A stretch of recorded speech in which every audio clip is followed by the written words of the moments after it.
Welcome everyone to the fourth session of our annual FH Global Summit. This is the 8th year we've been doing this. It's the 2020 Summit, although we certainly feel like 2021 feels a little bit different. For those of you that are joining us for the first time, we've been thrilled to be able to offer this for 8 years. And we have a little bit different format this year. We're doing 1 hour and a half blocks. Our theme this year is driving solutions to prevent inherited cardiovascular disease. We've been pleased by the several hundred people who are joining us from around the world each month. I'm Josh Knowles. I'm the Chief Research Advisor for the FH Foundation and Assistant Professor of Medicine at Stanford. I'm co-chairing this summit along with Dan Rader, friend and colleague, the FH Foundation's Vice Chair and Chief Scientific Advisor. He's the Seymour Gray Professor of Molecular Medicine and the Chair of the Department of Genetics at the University of Pennsylvania. Please use the chat feature at the bottom of the screen to introduce yourselves to everyone else and let everyone know where you're from. It's important to remember to change the setting to panelists and attendees if you want everyone to see your comments. We will take questions via the Q&A feature at the bottom of your screen, so please remember to use the Q&A function for any questions for speakers and panelists. Some of those will be answered in real time, and some of those will be answered by the panel.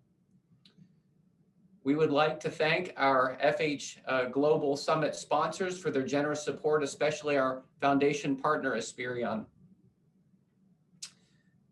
We would also like to proudly announce that the FH Foundation is partnering with the CDC Foundation as an inaugural community partner in the Alliance for Million Hearts campaign. And our attitude and our being thrilled about this is epitomized in this quote by one of our FH advocates, Kristen Gadney, whose family has been quite affected by familial hypercholesterolemia. The campaign is a new public-private coalition of leading organizations and thought leaders to confront the nation's leading cause of death, which is cardiovascular disease, except in the times of COVID, of course. The national campaign will focus on helping more people to understand their personal risk and their family risk. Amgen and Bayer are funders of the campaign. The FH Foundation and the National Association of Chronic Diseases have joined Alliance as the first community partners. I also want to take just a short time to acknowledge the deep sadness that we have at the FH Foundation with the passing of Dr. Bill Neal, former chairman of the board of the FH Foundation and professor emeritus of pediatrics at West Virginia, who passed away on January 1st of this year.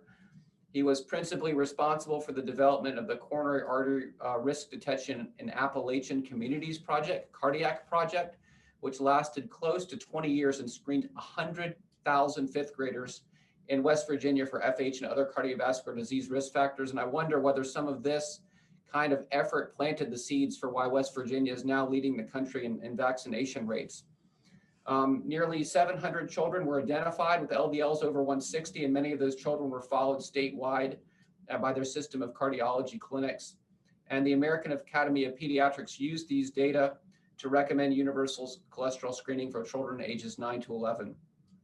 I still remember the time Bill, who was a very modest man, joined me and Catherine, and we had lunch together, and he really dove right in and became immediately involved in the FH Foundation's work and dedicated significant amounts of time for many years. He was a Navy man. He was a proud West Virginian. He was very generous with his time, and he was really a true gentleman in every sense of the word. He also ran things very punctually, and that's what we will try to do as well.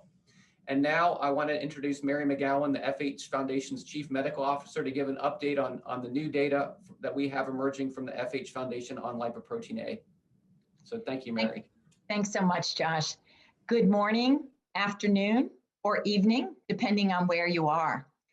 I would also like to take the opportunity to welcome everybody to today's program. Since its inception, the FH Foundation has included raising awareness of lipoprotein a in our mission, mainly as it pertains to FH.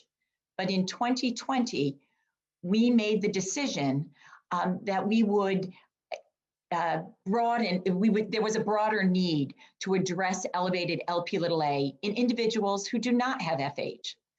As I'm sure I don't need to tell anybody on this call, about 20% of the global population has an elevated Lp(a). That is an Lp(a) greater than 50 milligrams per deciliter. And just as with FH, most people are unaware of their elevated Lp(a). Just as we have done and continue to do for FH, we plan to raise awareness of Lp(a) through advocacy, education, and data. The FH Foundation has two very important data sets that we've worked hard to develop and have invested significant resources in over the last 9 years. One of them is what you see here on the slide, is our national database, now including data on 301 million individuals. And the other is our Cascade FH registry, which currently follows over 4,500 individuals with familial hypercholesterolemia in a longitudinal fashion. Many of you on the call today are either PIs or coordinators on the registry, and we thank you for all your work. It is the data from these two databases that allows us to uncover gaps in care, disparities between racial groups, between men and women, and in turn allows us to advocate for change and raise awareness. As you can see on this slide here, this is from our FH Foundation National Database. We have diagnosis codes, procedure codes, prescription data, surgical codes, and importantly, laboratory data for 301 million unique individuals. As many of you know, we use this database to build a validated machine learning model that can identify individuals with probable FH. We've brought this machine learning model to multiple health systems, including the University of Pennsylvania, where Dr. Rader is, and we're currently implementing it at Dartmouth, where I practice. We now use this extremely large database to ask important questions about the risk associated with Lp(a). This next slide shows preliminary data. We have not yet risk adjusted this data, but we wanted you to see what this database is capable of. Not everyone in the database has had an Lp(a) measured. And we believe that possibly those who have had an Lp(a) measured may be slightly different than the general population. Here, we are comparing the occurrence of MI between May of 2012 to December of 2019, stratified by normal Lp(a) defined as less than 30 milligrams per deciliter or less than 76 nanomoles per liter versus a high Lp(a) defined as greater than 50 milligrams per deciliter or greater than 100 nanomoles per liter. And here, when we use 100 nanomoles per liter, we are using the definition suggested by the National Lipid Association.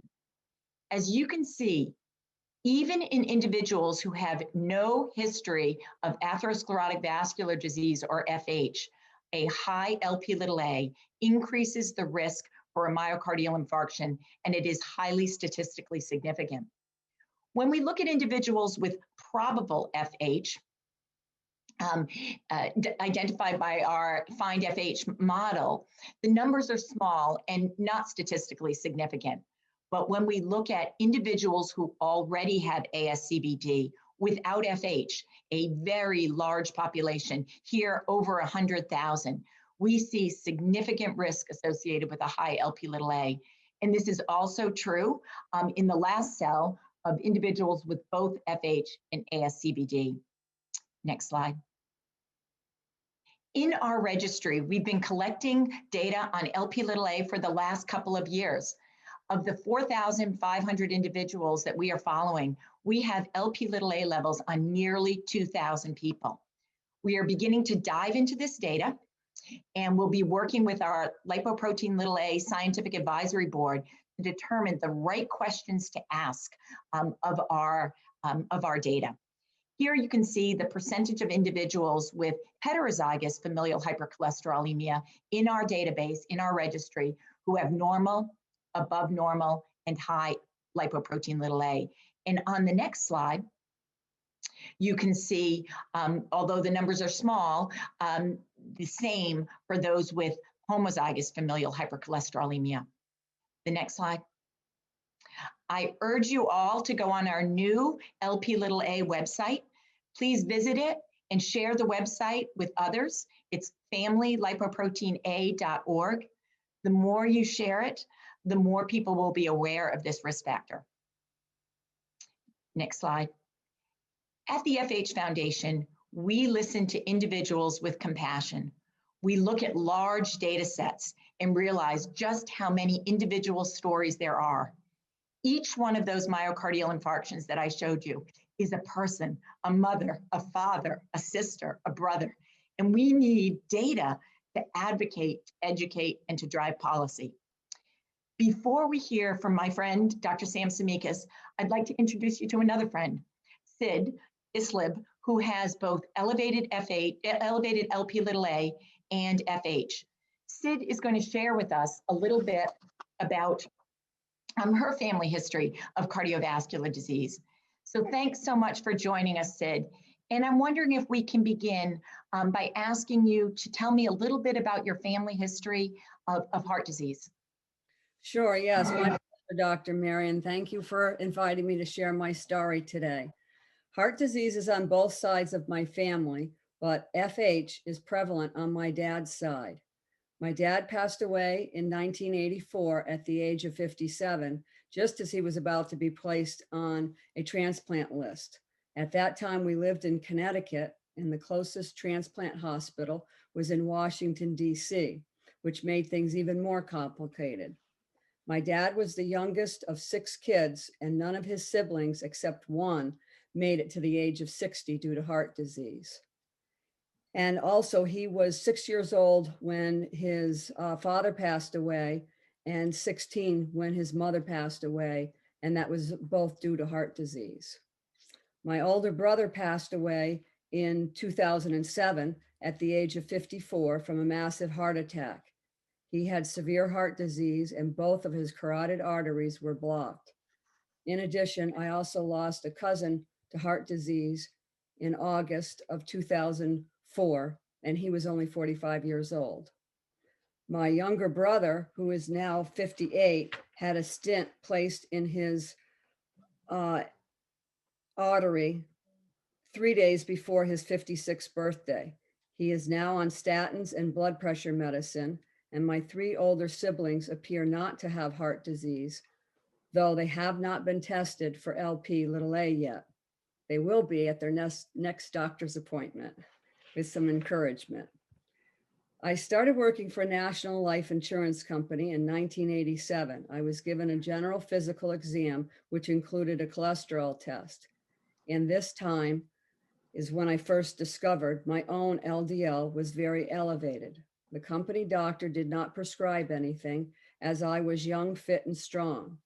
At this point, I didn't correlate any of this with my father's heart disease. Over the years, Cyd, you were placed on a variety of cholesterol-lowering medicines, including statins, ezetimibe, and niacin, and you weren't able to tolerate these medicines due to side effects. Ultimately, though, you were worried enough about your lipids that fast forward in 2008, you decided to be evaluated by a cardiologist that you heard on the radio. What was his advice? He was a local, well-respected cardiologist. He did blood work and he did ultrasound on my neck. He determined my LDL was very high, and he also found plaque in my right carotid. He told me since I couldn't tolerate statins, there was nothing more that he could do for me. He advised me to continue my heart-healthy diet and lots of exercise that I've always done. And he said I was young, fit, and strong, so not to worry about anything. But you still had a nagging worry about your cholesterol, especially as you got older.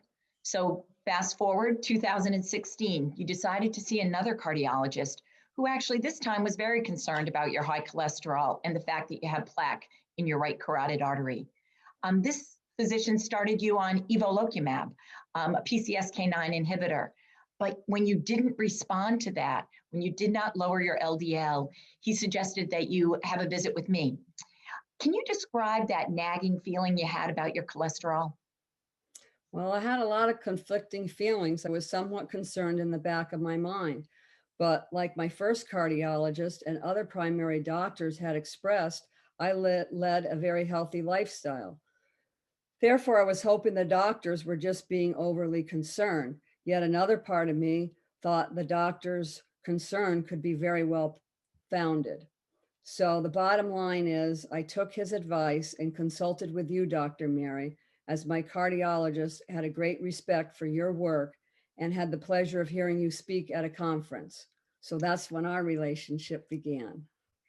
Cyd, when we met in 2016, your total cholesterol was 327 milligrams per deciliter. Your LDL was 260 milligrams per deciliter. Your Lp(a) was 240 milligrams per deciliter. And we found that you had an ApoB mutation.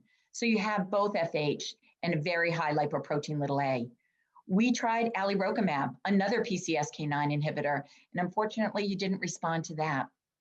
Did getting the diagnosis of FH help you think that your cholesterol issues might have been inherited from your dad?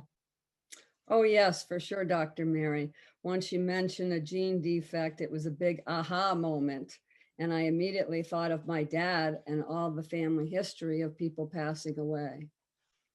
And it took some time for you to decide on apheresis as a form of treatment. And it took me some time to get the program started. You began biweekly apheresis in 2018, and you were able to lower your LDL immediately following apheresis from 260 to 24, and your Lp(a) from 240 to 52. So can you tell me a little bit about your experience with apheresis? Sure, I'm extremely grateful for apheresis as it's been a godsend. I'm very blessed that you were able to bring such medical technology into Dartmouth, and I'm honored to be your first patient at Dartmouth. When I was going every other week, it was a roller coaster and my numbers were up and down. My labs just rebounded too quickly. So you highly suggested it was best for me to get apheresis every week. To this day, I'm still shocked to see my waste bag so full of the deadly LDL and the Lp(a). I'm very appreciative of my awesome doctors and my super attentive nurses, who I call my pit crew, as without them, my engine, my heart would not be running.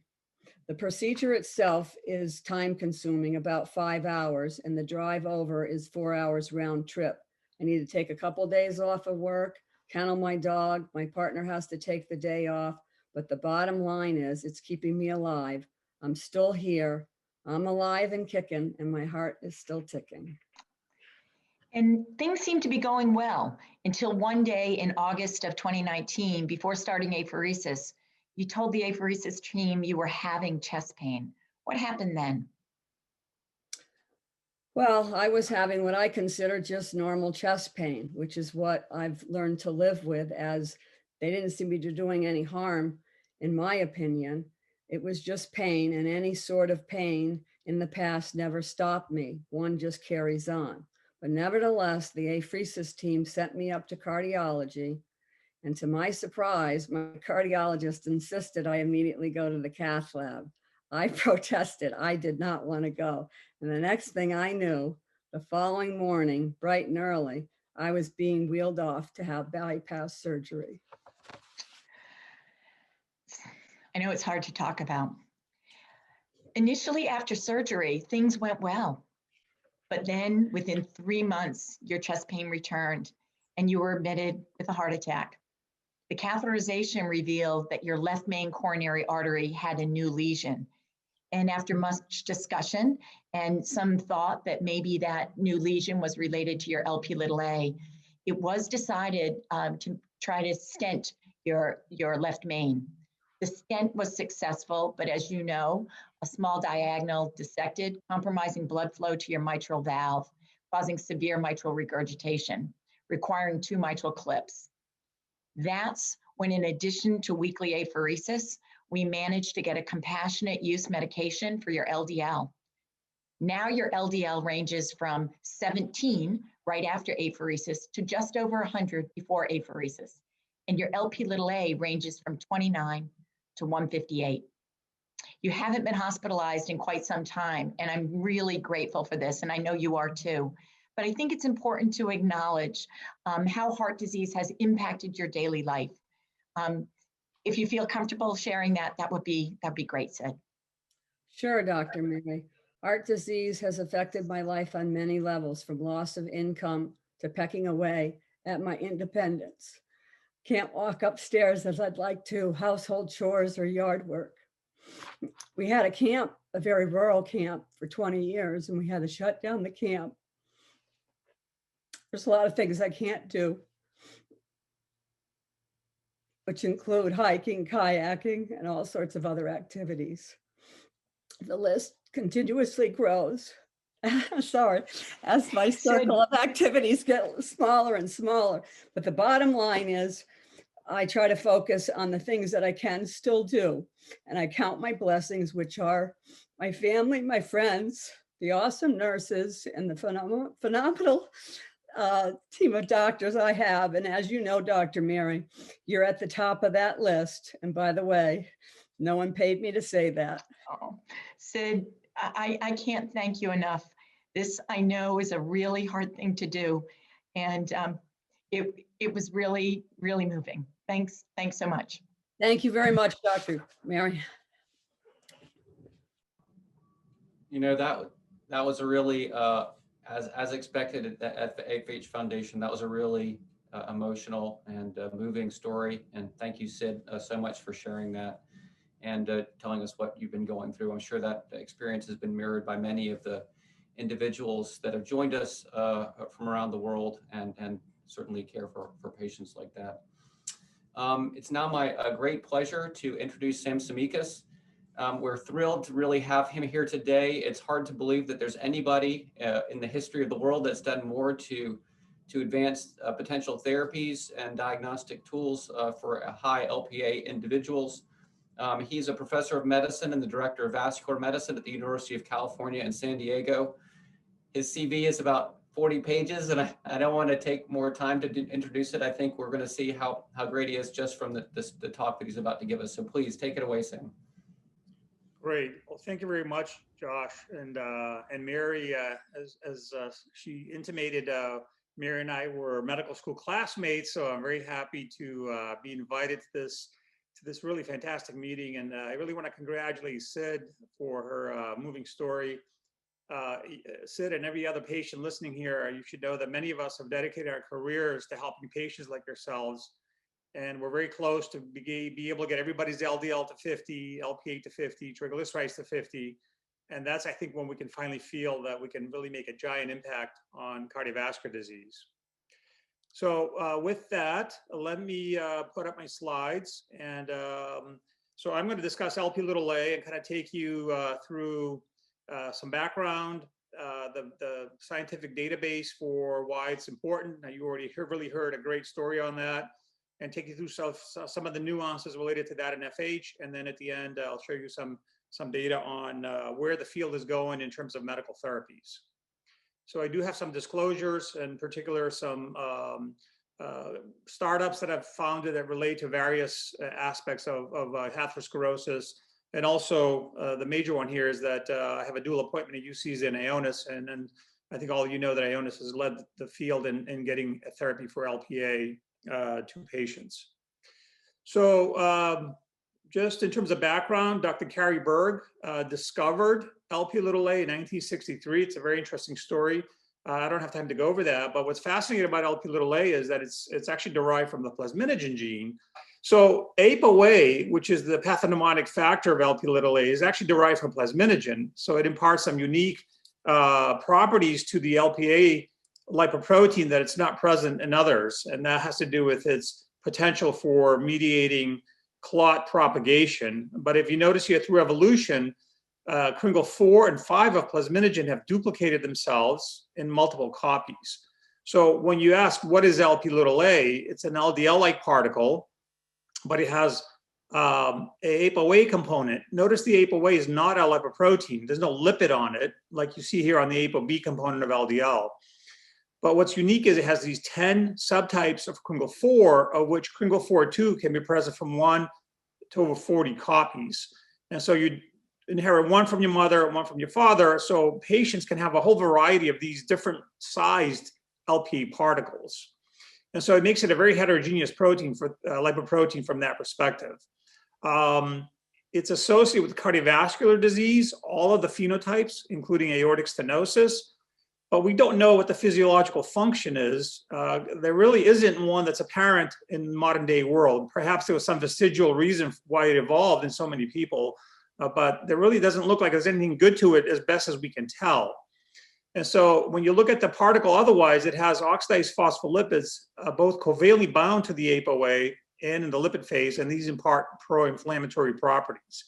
So it has lipid properties, inflammatory properties, and potentially prothrombotic properties. So it makes it a very diabolical lipoprotein from that perspective. Now, the plasma levels are determined from each of the isoforms. So people that have small isoforms can make more ApoA per unit time.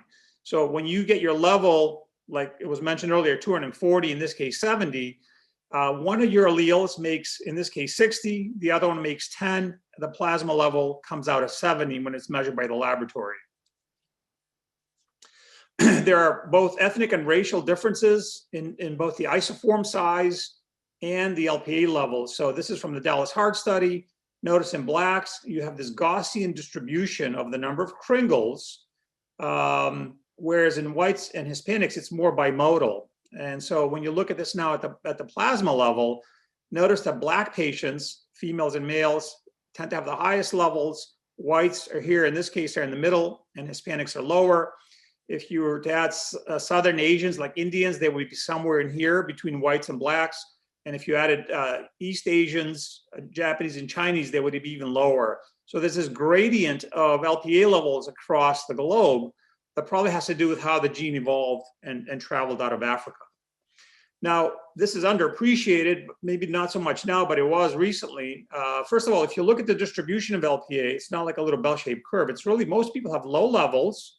Normal is considered 30 or less. And then there's some people that have borderline levels between 30 and 50, and then you have this sort of 20, 30% that have the high levels. So just to take you through the math, this is a US laboratory database, 530,000 patients. Lpa was measured with the Denka assay, which is felt to be the best one to date. And if you ask the question, how many patients have levels above normal? In this database, it was 35%. So if you extrapolate to the US, that's 112 million people in the US that have what is considered an abnormal Lpa level. If you extrapolate globally, it's over 2 billion. And so if you just use 60, which is twice normal, you see here there are just staggering numbers of patients that have high Lpa level that we really haven't, we may only know about 1 or 2% of these that have actually been measured. So this field is just going to extrapolate out as we get therapies. All these patients are going to have to be identified, and then we have to figure out how to manage them. Now, I'm not going to spend a lot of time on the pathophysiology, but it's very well accepted now at the primary care setting, meaning people have not had an event. There are 3 levels of evidence for risk: meta-analyses, Mendelian randomization, genome-wide association. And if you look at these, this relationship to risk is fairly flat until you get to about 30 milligrams per deciliter. And then it seems to be linear with risk and levels. And you can look at this at the genetic level, or you can look at this at the plasma level. And so this is where some of the data comes from about what is normal and what is normal. Now, what about patients on statins or patients that are on PCSK9 inhibitors? Are they still at risk? And the answer is yes. And the reason for that is that these drugs don't affect Lpa that much. So this is a study that we did in about 30,000 patients. Notice here, if you're on a statin, your risk, again, looks fairly linear once it goes about 30 milligrams per deciliter.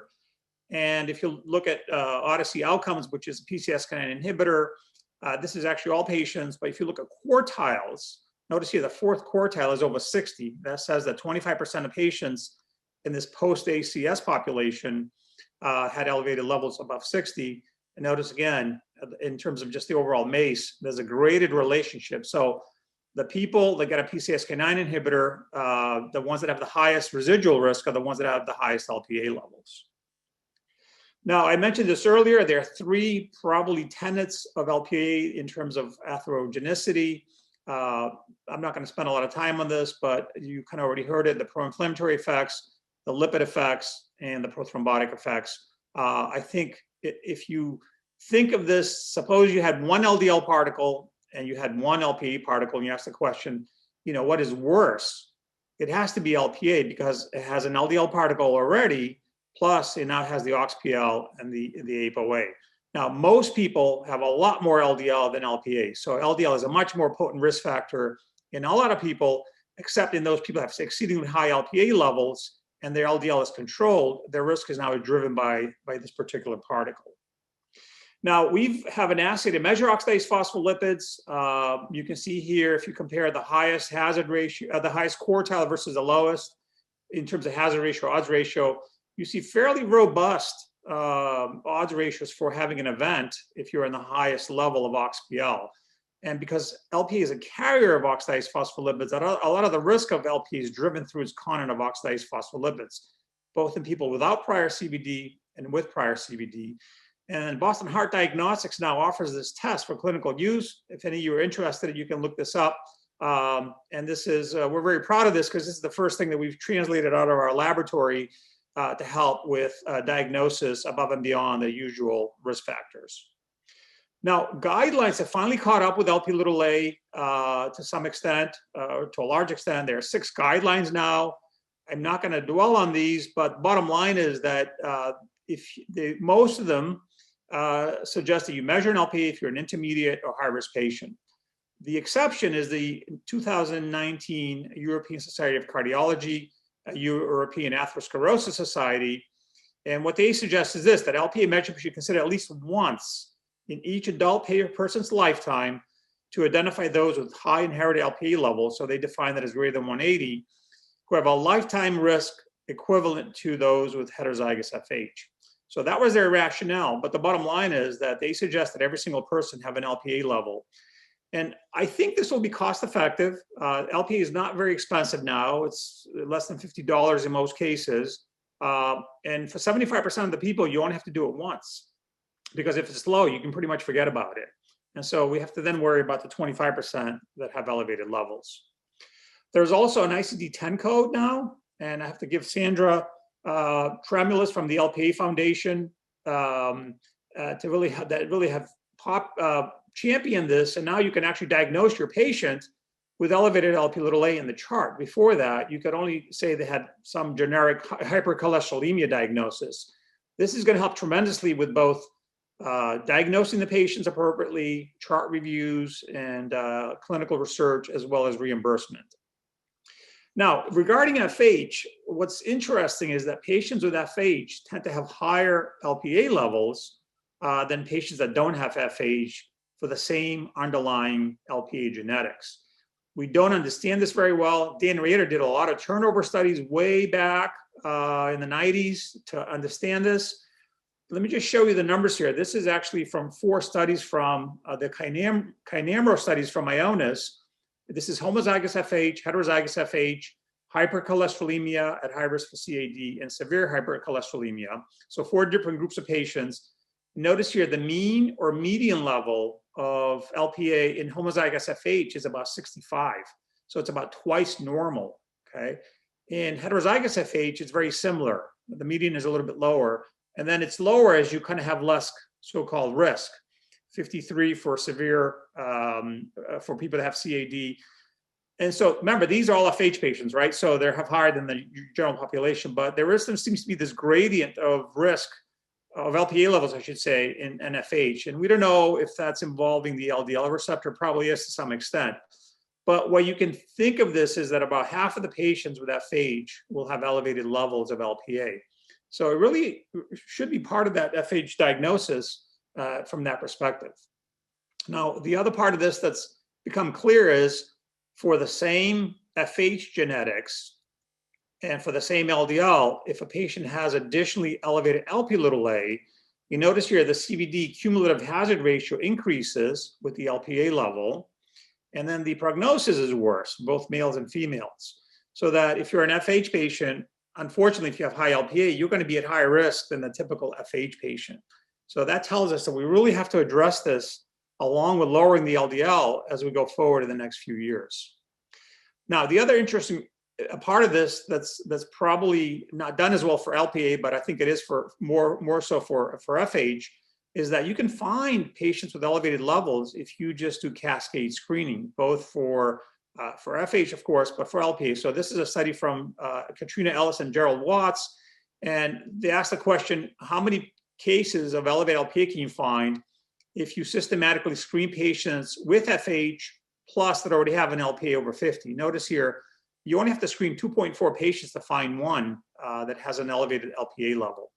If you do so-called opportunistic screening, meaning you sort of do it randomly, you're going to get 1 in 6. So it really suggests that you really should screen all the patients of high Lpa that have FH. They should be screened systematically to find relatives that also have the same genetics. And the same thing happens if you now look to ask the question, what's the yield of high Lpa plus FH? And the numbers are kind of like that again. You increase your yield about 50%. And so if we want to have an impact in this disease, we got to find people early in life and we got to treat them early. And this is really a good way to do this, is to just have screening of all the first degree relatives. Now, there are some emerging scientific data that it really begs the question, what is the real LDL in people with FH or with high Lpa, I should say, whether they have FH or not? Because the LDL as measured in the laboratory is a combination of LDL plus Lpa cholesterol plus IDL cholesterol.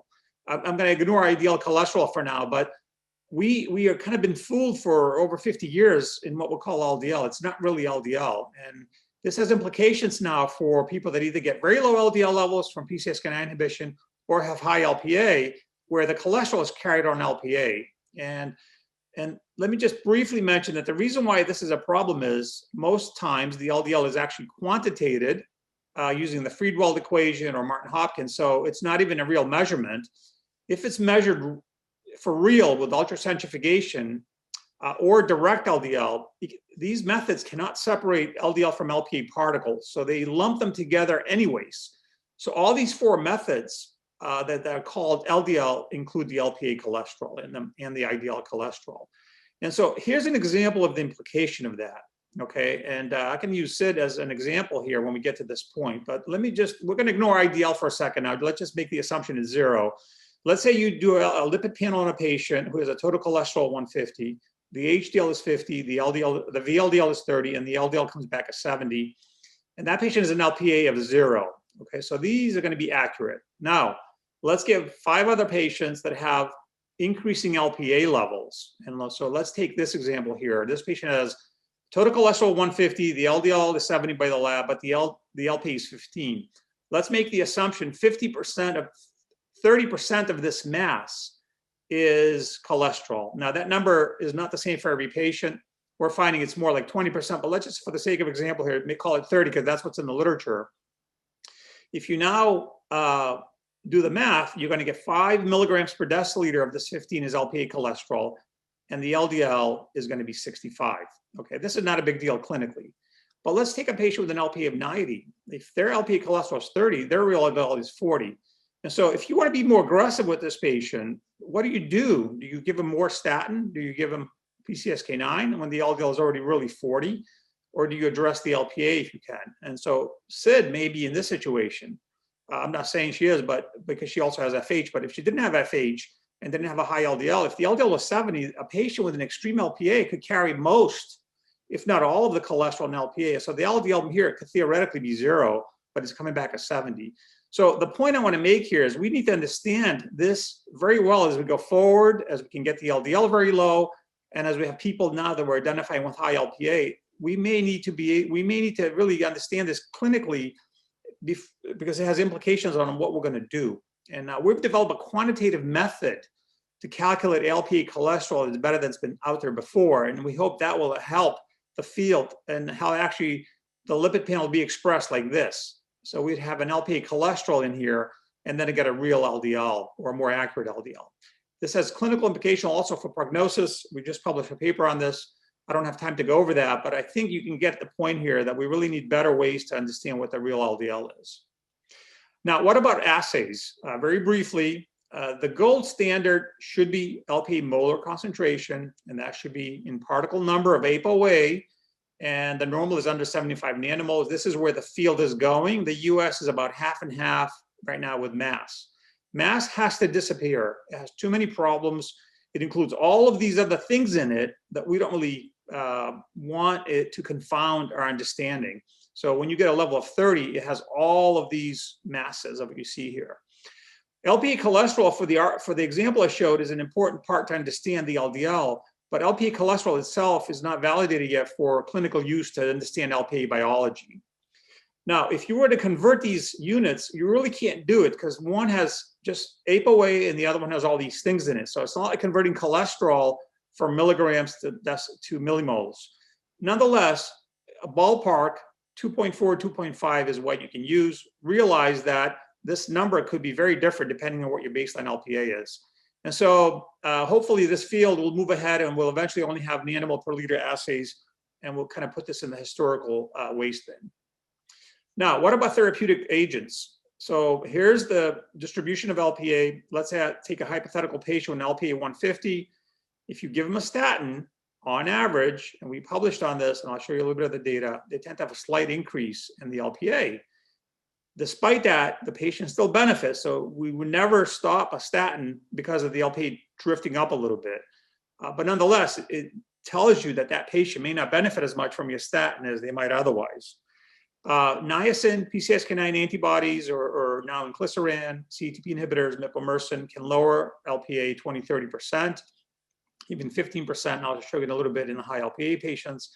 Apheresis is excellent for lowering LDL plus Lpa, but because the liver makes Lpa so fast, the time average reduction is actually only about 30 to 35%.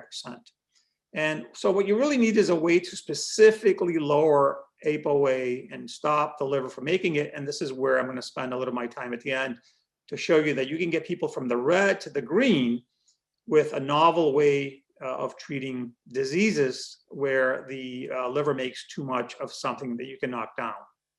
Now, on the statin issue, I think it's important to emphasize this, but I don't want anybody to think, statins are necessarily bad.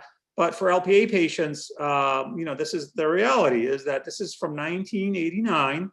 And if you read this title, and a lot of you out there are friends of mine and colleagues, when you review papers and journals accept them, you want to make sure they're accurate. So read the title here, From Circulation, that in 1989 was the leading cardiovascular journal. It says HMG-CoA reductase inhibitors lower LDL without reducing Lpa levels. Okay, and this is from a very prominent group. But notice what happened. The Lpa levels went up. And so, if you're a deputy editor or you're an associate editor, you really don't want to put this sort of misleading title, because what happened since then is people thought statins don't affect Lpa, and now we're kind of coming back to it.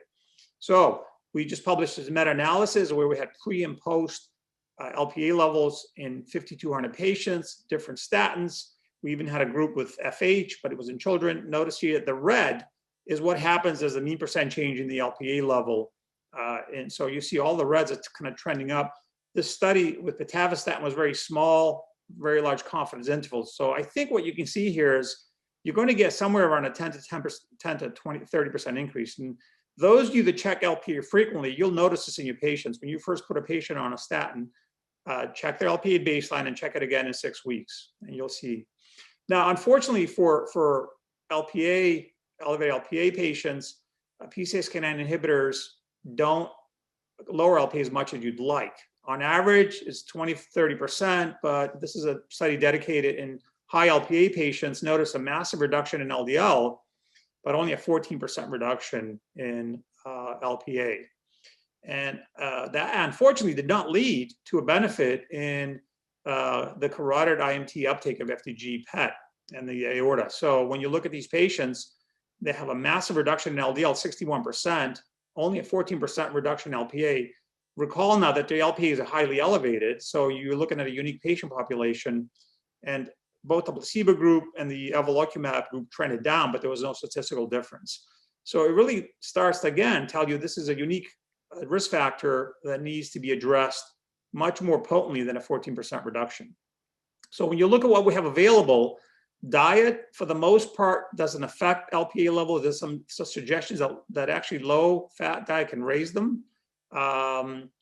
Statin therapy tends to drift them up a little bit, and niacin PCSK9 inhibitors drop them. Apheresis is great, but you get the seesaw effect, and you have this time average reduction that's about 35%. Now, apheresis was mentioned earlier. This is a fantastic technique for high Lpa patients. This is data from the German group, and notice here the number of events before apheresis and the number of events after apheresis. Now, this was not randomized, but nonetheless, patients do fairly well once they get on apheresis. And apheresis has a lot of effects, not just on Lpa and LDL, but on viscosity, inflammation. And so it's not really clear what the actual mechanism is, or if it isn't just one, there may be a bunch of things that improve. So if you have a patient that has recurrent events, this is actually a reasonable technique to offer them until we get a therapy for high Lpa. Now, there is a study called Multi-Select that's going to randomize patients that are apheresis eligible to apheresis versus no apheresis. My understanding is it's not going very well for a lot of reasons, partly because in Germany, apheresis is already approved and reimbursed, so it's hard to get patients randomized. But nonetheless, hopefully this will give us some information that's a little more robust than the observational data that we have. Now, in the last 5 minutes or so, let me just go on where the field is going for therapy for high Lpa. And, you know, small molecules like statins, you know, work on receptors or enzymes, right? And so Lpa has no enzyme activity, and it's not a receptor issue, really. So that small molecules can't work. Antibodies bind things in the circulation that inactivate them somehow, like PCSK9 inhibitors. But Lp(a) has about 100 to 1,000-fold higher levels than PCSK9. You would need grams of antibody to bind Lpa, and then you have to figure out how to clear it. So small molecules and antibodies are not really a good way to treat high Lpa. What you need to do is go to the factory that makes it, which is the liver, and prevent it from being made. And so this whole new distinct class of RNA therapeutics has emerged: antisense, small interfering RNA, and aptamers. And the top two of the key ones, antisense, I'm going to focus because that's where most of the data is for ApoA. It's modified DNA. siRNA is double-stranded. It's also modified. And you can create these from small pieces of nucleic acid into drugs and then prevent the mRNA from being transcribed to protein.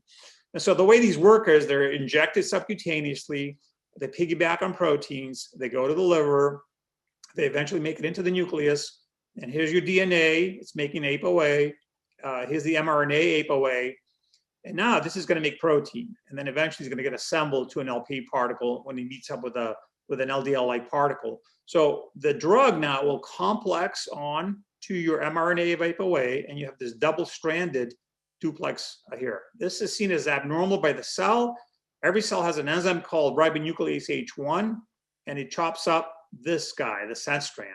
The antisense is modified so it's resistant to degradation, so it'll go bind to another one. And for this reason, these have very long half-lives. That's why you're seeing a lot of these RNA therapeutics being given now monthly, even every 6 months. And so bottom line is, if you degrade the RNA, you don't have any protein to make, and the ApoB particles that were going to become Lpa particles now come out as LDL or VLDL particles. So there's no statosis with this mechanism that occurs as if you were to inhibit ApoB.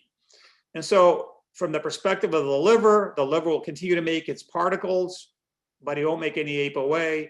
And this is the mechanism through which you basically prevent Lp from being sent into the circulation. Now, there's a little trick that's been developed to get the drug to the liver, and this is using something called N-acetyl-galactosamine. You put this molecule onto the antisense particle, and every cell in every hepatocyte has about 500,000 to 1 million receptors for GalNAc. GalNAc is a way for the liver to clear old proteins. And so you can trick basically the acell-glycoprotein receptor into thinking this is an old protein. It takes it up, and then it goes into the nucleus, as I mentioned earlier, and has its therapeutic effect. And this has been transformational for all RNA therapeutics that are liver targeted, because you can give low levels of the drug, low amounts of it, you can space out the timing, and the side effects have gone down tremendously from this approach.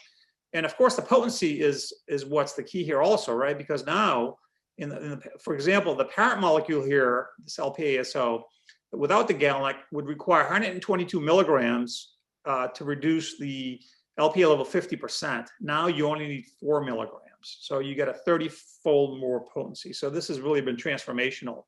So we're at the end of phase 2 and the beginning of phase 3 with this drug. I just briefly mentioned this phase 2 study. By the way, this had 30% patients with FH, because you see here the contribution of Lpa to those patients. This was a dose ranging study up to 12 months of therapy, different doses. And let me just show you the bottom line here. The drug is called pelacarsen now. This is the generic name. And if you recall from the other slide, we're getting up to about a 30% reduction in Lpa with various therapies available to us now. At the highest dose, we're now getting 80% mean reduction in Lp(a). And if you ask the question, well, how many people get under a level that's considered to be acceptable or ideal? It's 98%. So if you put this from the perspective of a statin or world or LDL world, it's like having the most potent way to lower LDL, and you get 98% of people to goal. And of course, this will allow us to test the Lpa hypothesis that if we can achieve an 80% reduction and get 98% people to normal level, what happens to their events? Now, in this study, there was also a massive reduction in oxidized phospholipids, 89%. Interestingly, there's also a modest reduction, these are absolute values, of LDL and ApoB. And we can discuss the mechanism of interest, or we think is the mechanism of that later. Now, the Lpa Horizons cardiovascular outcomes trial is undergoing. It started recruiting December 2019, so there's already a lot of patients randomized. It's going to have 7,680 patients. They're going to have a prior event. And the Lpa chosen here was 70. And they have to be on optimal therapy for LDL lowering and other risk factors. They'll be randomized to pelacarsen, 80 milligrams sub-Q monthly versus placebo. And then there'll be 2 co-primary endpoints, time to MACE in everybody, so everybody over Lpa 70, and also time to MACE in people that have very elevated levels with an Lpa over 90. This has already been worked out with the regulators. Either one of these endpoints that will have statistical significance will be considered a positive trial. The study is very robust, and I think we learned some lessons from not cutting it short like happened with the PCSK9 inhibitor studies. So it's powered to have a cardiovascular mortality reduction of at least 20%. It's going to go 4.2 years, and it's going to have close to 1,000 events. And so this will really be kind of like the 4S trial of simvastatin. And I think this will be the definitive study to say yes or no whether lowering Lpa helps patients. And so this is what we should see for the Lpa levels. And this is a study that's going to be coming out in JACC. And thank you to Dan Rader for the invitation. This is the population distribution on just frequency distribution. Horizon is only going to have people here in the red. Okay, so it's going to be this group, but it's going to be obviously a lot of people. And then the drug should move everybody to the green. And so this will be the difference between the Lpa levels, and we'll have to see how that pans out in terms of cardiovascular events. Now, this field is growing rapidly. Amgen has a drug called olpasiran, so siRNA. This is now just finished phase 1. It looks very potent. So you see the numbers here, depending on the doses given. There's now an ongoing phase 2 study that's recruiting patients. And so I think what you can see here in the gradient 200 millimole per deciliter group, you're getting 75 to 89 and 60 to 80%. Very potent. And so also coming forward to clinical use. And then there's a third drug that's now recruiting. It's another siRNA from Silence Therapeutics. And we'll have to see how these work, how they look in terms of safety and efficacy, but they look very promising right now for having additional drugs on the market. But notice they all have very similar mechanisms inhibiting protein production. So I want to stop there. I want to thank you very much for your interest. I do have a case, and I can save this for later if we have time for the discussion. But I think at this point, we'll just stop, and I'll turn it back to Josh. Thank you very much. Well, that was a great talk, and I think the audience can appreciate why we were so excited that that you agreed to join us. We do have a distinguished panel joining us. So Mary and I think Dan will also be with us. But there are a handful of questions, actually more than a handful of great questions from the Q&A. So I'm going to start with those because we like to answer the questions from the attendees. 2 people or more asked, is there a conversion factor for changing nanomoles to milligrams per deciliter so we don't have to quote, quote, remeasure it? So that's a pretty quick answer for you. So I kind of covered that, but the answer is really there isn't. Scientifically, you can't really do that because of you're looking at apples and oranges, but just for the sake of making it easy, use 2.5 if you want to convert one. So the nanomoles is always higher. Divide that by 2.5, you get your milligrams per deciliter, realizing it's ballpark. That's great. Now there's you know, you said there's a little bit of tension. You know, we all believe that we should be measuring LPA much more frequently, and I think, you know, some of the guidelines suggest that, but we still know that patients are having sometimes a hard time getting that covered. So how big a problem is that, and what can we do to change that? And who, you know, if we had to select it down, who should have LPA, you know, definitely assessed? Yeah. Okay, so that's a tough one. I occasionally have patients that come back and say, hey, you know, my insurance didn't cover this. They call this an esoteric test or some other word they use, and that's very unfortunate. You know, we just have to fight through that. You know, and of course, the problem is in the U.S. Is that the test isn't that expensive to do, but the lab will put, you know, $150 or something on there when it costs, you know, a few dollars to do it. That's really irritating because then they get stuck with this big bill. So I sympathize with all the patients that get stuck with that. I think the ICD-10 code will help. And I think as we kind of have more guidelines, we have 6 guidelines now. You know, the ACCHA calls it a risk enhancer. They weren't as forward-looking as the ESC, unfortunately. And I don't know what everyone's experience is. You know, for a one-time measurement, most people are kind of sympathetic. Okay, you know, I have to cover this. But if you keep ordering it and they keep getting charged, then it's a problem. So you have to use it judiciously. Like I said, if it's low, you don't have to check it again. And, you know, if you put somebody on a statin or your PCSK9, you probably want to check it once after that.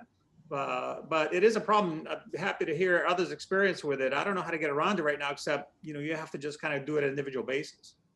Yeah. Yes, Sam, I'll just mention that I've been measuring Lp(a) for a very long time, and it's only fairly recently that it has been denied. And I think it's being denied because more people are ordering it. But I hate to say this, I also think it's because there are therapeutics in the pipeline, and you know, insurance companies may not want us to know about our patients' Lp(a). I have some other questions that are burning questions from the audience. Let's talk a little bit. There's probably nobody that knows more about this than you, Sam. What about natural therapies or diet changes? In particular, ketogenic diet and quote, quote, Pauling protocol. Actually, I don't even know what the Pauling protocol is, but are there natural therapies or non-medications that can lower LPA? The answer is that there are modest effects with a variety of things, but if you have high levels, they're not going to be very efficacious. So there are some suggestions that the ketogenic diet, perhaps through saturated fat intake, will lower your LPA, you know, 20%. But you're going to rate, particularly for FH, I would definitely not recommend that. Your LDL is going to skyrocket. And so the wrong person to be doing ketogenic diet is an FH patient. I don't recommend that. I think, unfortunately, 90% of the levels are genetically determined. And so think of LPA as something you inherited, and it's very hard to change it with, you know, lifestyle and environment. And this is why, you know, the therapies are being developed that are being developed. We have to overcome evolution and genetics with a way to inhibit the gene from making it, and that's going to be the most effective approach. Now, this is a question for all the panelists, and we frequently get this. We always get a question: is there an LDL that's too low? And I would also reframe that for this talk: is there an LPA that's too low, or is there a combination of the two that's too low? So maybe all 3 of you guys can chat about that. Well, I'll answer the LPA question. Yeah, you know, Mary and Dan can do the LDL. So for LPA, the vast majority of people have levels less than 10, or let's say 10 milligrams per deciliter, or 30, you know, you saw 75% of patients. So like I said, there's no known physiological function for Lp. So there's also knockouts where people have very low Lpa or even unmeasurable. The only small thing that comes out when the Lpa is low is that those patients seem to be a slightly higher risk of incident diabetes. But we're talking about levels of less than, say, 5 milligrams per deciliter. So you're born with that level. For some reason, there's a little higher risk of diabetes. So other than that, we don't really think there's any harm in having even a level of 0 as best as we can tell. Dan and Mary, what about the, is there LDL that's too low? We've covered this before, so probably can be brief. Yeah. Go ahead. Okay, I'll start. So, this has come up because of PCSK9 inhibitors. So many of our patients are getting LDL levels in the teens. I often tell my patients that when they're born, they have very, very low LDLs and they're making cells at the fastest pace they're ever making them in their lives. So if somebody drops their LDL to 20, I do not back off on the PCSK9 inhibitors, the statins, or if they're on ezetimibe. What do you do, Dan? Well, I don't think there is too low an LDL except 0 if you don't make any. And I like to use the human genetics. A beta lipoproteinemia, very rare. You don't make any LDL at all, or ApoB, that's an issue. But on the other hand, there are patients who have very severe hypobeta lipoproteinemia with LDLs of 5 or 10. And those people are just fine. They're protected from heart disease. I really don't think you can have too low an LDL, except if you don't make any at all. Right. Okay, that's great. Now, how about this, Sam? Put on your your prognostic hat. People wondering if everything goes well, when would these therapies be available in the clinic for patients? Well, Lpa Horizon should be finished recruiting this year. COVID could slow that down, so we're going to have everybody in the trial. And so 2024 is when it should read out, unless something happens before that. So we're gonna know, I think, by 2024 if the recruitment stays where it is. And then if the trial is positive, then it's just a matter of getting through the regulatory, which is another 6 months to 12 months. So, it's not going to be that far from now. I know 5 years is a long time for some people, including for all of us that have been working on, drug development. That's way too long, but we're almost there. We'll know the answer at least. It doesn't mean the trial is going to be positive, but we'll know in 2025 it should be on the market if the trial is positive. That's great. Josh, can I ask Sam a follow-up question that's related please. to one of our questions? So Sam, obviously that trial is in patients with existing atherosclerotic cardiovascular disease. So it will be labeled, assuming it's positive, for people with disease. Of course, there are a lot of people out there with really high Lpa who don't have existing disease. My question is, will it take another primary prevention outcomes trial to get that indication? Or do you think it's possible at some point in the future that primary prevention will get an indication without an outcomes trial? Yeah, that's a great question. I don't know the answer to that, but what I hope will happen is that, so now there's 3 companies and maybe others working on Lp therapies. Everybody's not going to go after the same indication, I assume. It's daunting to do a primary care prevention trial, as you know, right? Time, money, especially, it's going to be over $1 billion.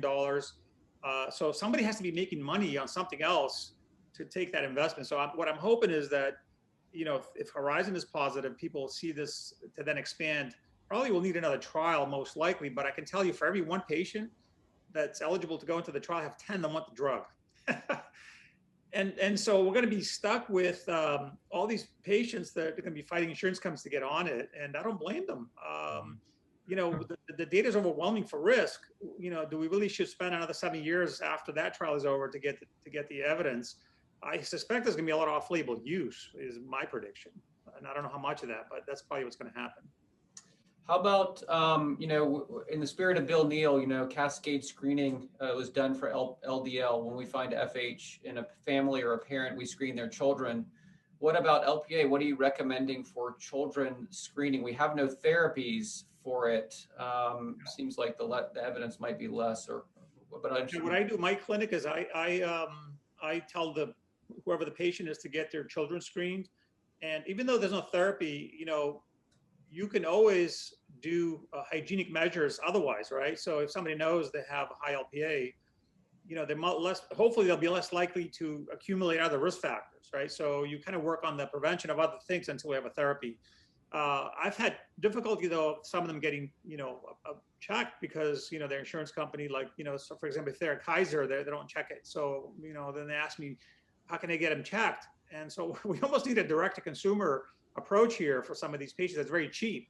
You know, if you can get an Lpa level for $10, you know, it would kind of bypass a lot of the issues with testing, I think. Josh, can I ask Sam a question? Yeah, please. Yeah, absolutely. Sam, I peeked at your slides, and so I saw the case, which is a very interesting one. And I'm interested to hear if you routinely use niacin to lower Lp(a). No, I don't do it routinely. I do have a lot of patients on it though. And of course, this is more the art of medicine. I think I may have about 50 patients on it. And part of the reason is a lot of them have had an MI, they've had stents, or they've had recurrent events. And that's the only thing that's not controlled now. You know, the 2 studies that looked at niacin didn't really recruit patients with high Lpa necessarily. So nobody's ever done a trial with high Lpa randomized to niacin versus placebo. But it has a modest effect. So I don't know if I'm doing the right thing or not.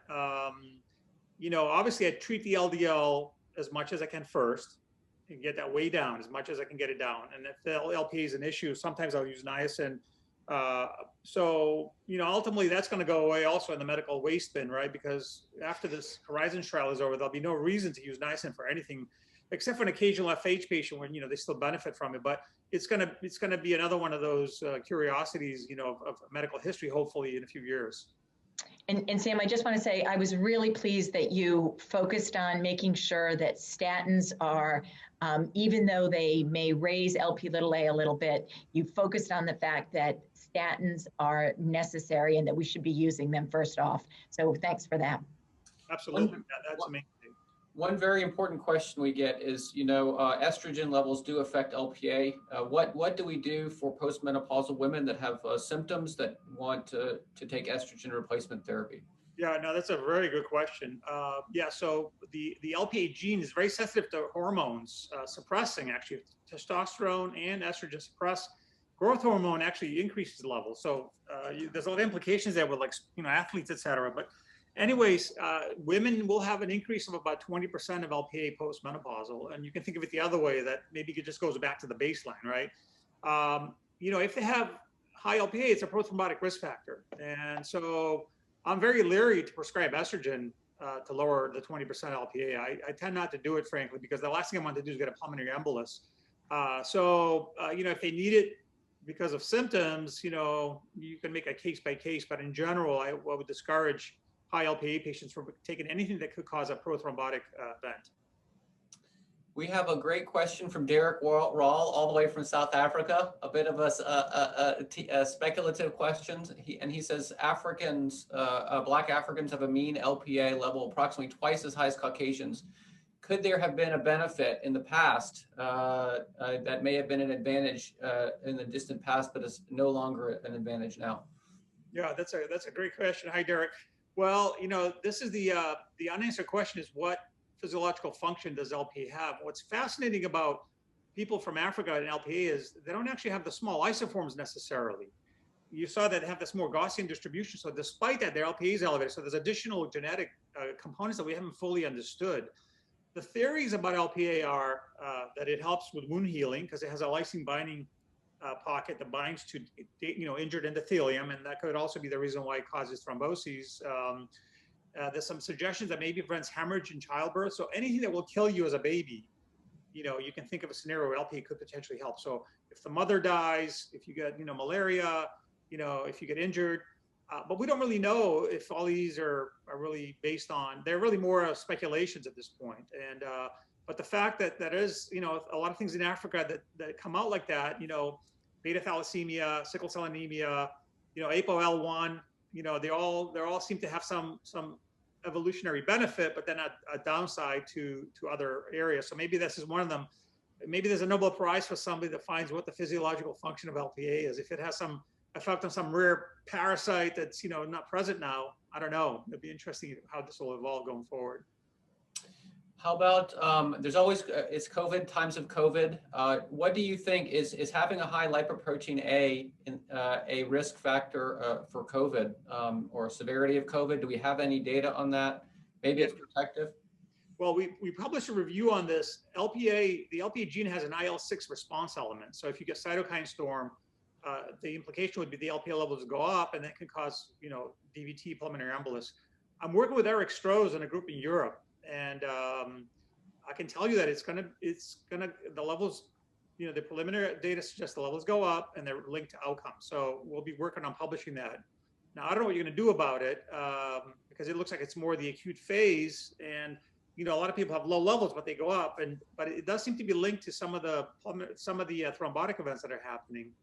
And so, it's if you have a high Lpa, I mean, you should wear your mask anyways, but I would be extremely careful not to get exposed. And that's probably the best advice I can give to anybody listening. Do what you're supposed to do and avoid contact, wash your hands, and, wait for the pandemic to die down, as we move forward with therapies. And Sam, you wrote a letter to for our patients, and it's posted on the website. So thank you very much for that they can bring with them if they know they have a high Lp(a) and they unfortunately think they've contracted COVID. They can bring that to the attention of the emergency physician. Yes. And this is a question for all of you, and it's from Dan Sofer, who's a great lipidologist himself. It's hard to believe he has any questions remaining, but does Lpa cause DVT? What do you do about aspirin, for long plane flights for patients that have high Lpa?